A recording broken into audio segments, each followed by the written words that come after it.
শুনলে অবাক হবেন, পৃথিবীর সবচেয়ে ক্ষমতাবান মানুষ হয়েও নেপোলিয়ন বোনাপার্ট তীব্র ভালোবাসার বিনিময়ে ভালোবাসা ফেরত পাননি, বরং পেয়েছিলেন অবহেলা আর নির্লিপ্ত প্রতারণা। নেপোলিয়ন যে মেয়েকে পৃথিবীর পুরো সাম্রাজ্য দিয়ে দিতে চেয়েছিলেন, সেই মেয়ে নেপোলিয়নের জন্য কোনোদিন বড় একটা চিঠিও লিখেননি। নেপোলিয়ন এই মেয়ের জন্য বড় বড় চিঠি লিখতেন, এমনকি যুদ্ধের সময় ছবি রেখে দিতেন বুক পকেটে, সময়ে অসময়ে চুমুক খেতেন সেই ছবিতে।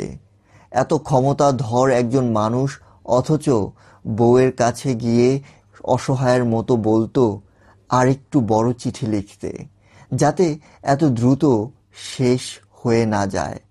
বাট নেপোলিয়নের স্ত্রী জোসেফাইন বোনাপার্ট কোনোদিনও সেই বড় চিঠি লিখেননি।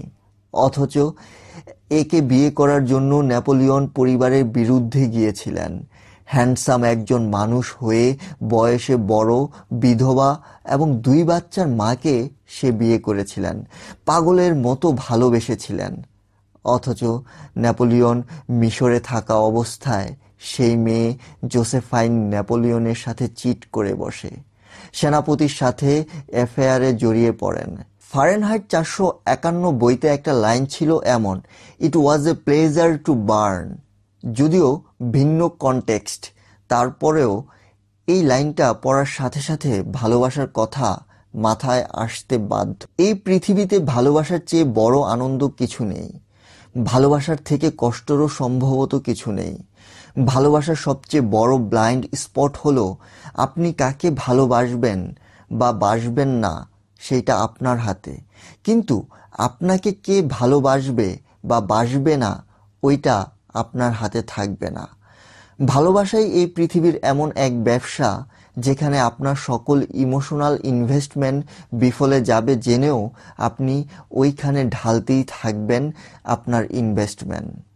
ভালোবাসাই পৃথিবীর একমাত্র খেলা, যে খেলাতে নিশ্চিত হার জেনেও মাঠ থেকে উঠতে ইচ্ছা করে না, বরং নির্লজ্জের মতো আরেকটু খেলে যেতে ইচ্ছে করে।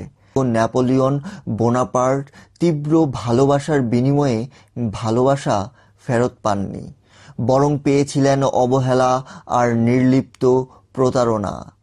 আফ্রিকান একটা প্রোভার্ব বলছিল, ভালোবাসা এমন এক অত্যাচারী শাসক, যে শাসকের হাত থেকে কেউ রক্ষা পায় না। ভালোবাসা নিয়ে এর থেকে সত্যি কথা আমি আর একটাও শুনিনি, বিশ্বাস করুন। ধন্যবাদ সবাইকে সঙ্গে থাকার জন্য।